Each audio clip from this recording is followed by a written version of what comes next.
পরিবহন সচিবের সঙ্গে বাস মালিকদের বৈঠক একেবারে নিষ্ফলা। 72 ঘন্টার বাস ধর্মঘট হচ্ছেই তা জানিয়ে দিয়েছে 3টি সংগঠন। সঙ্গে যোগ দিয়েছে আঞ্চলিক বাস পরিবহনের আরও 2টি সংগঠন। Joint council of bus syndicate অফিসে এই মিটিং হয়, যে মিটিং একেবারে নিষ্ফলা বলে খবর পাওয়া যাচ্ছে।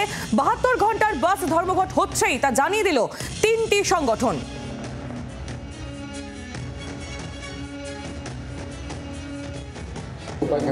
আর কোনো উপায় নেই। কালকে 2 দফা, আজকে 1 দফা, তো 3 দফা মিটিংয়ের পর আমরা কিন্তু কোনো সদুত্তর পাইনি পরিবহন তরফ থেকে এবং আমাদের রাজ্যের তরফ থেকে।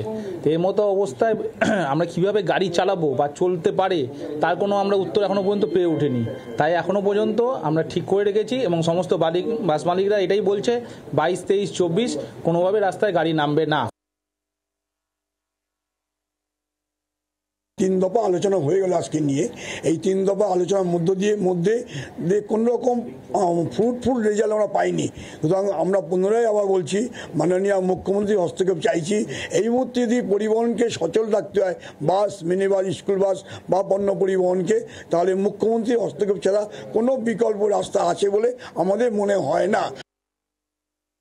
পরিবহন মন্ত্রীর শেষ মুহূর্তের আর্জি খারিজ করে অবশেষে একাধিক বাস সংগঠন, তার সঙ্গে অবশ্যই কন্ট্রাক্ট ক্যারেজ পুলকার সংগঠন এবং পণ্য পরিবহনের ট্রাক সংগঠন জানিয়ে দিল 72 ঘন্টার পরিবহন ধর্মঘট হচ্ছে।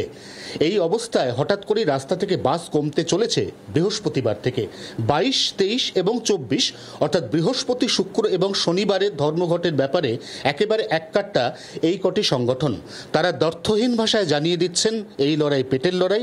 যেভাবে পুলিশ একের পর এক কেস দিচ্ছে, যেভাবে রাস্তায় বাস এবং অন্যান্য গণপরিবহন বার করা এক কথায় অসম্ভব হয়ে পড়ছে, তারই প্রতিবাদে এই ধর্মঘট।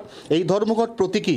যদি এতেও কাজ না হয়, অদূর ভবিষ্যতে লাগাতার চাক্কা জ্যামের মতো চরম আন্দোলনের হুঁশিয়ারিও দেওয়া হচ্ছে এই সমস্ত পরিবহন সংগঠনের পক্ষ থেকে। জি 24 ঘন্টার জন্য ক্যামেরায় তরুণের সঙ্গে অয়ন, কলকাতা।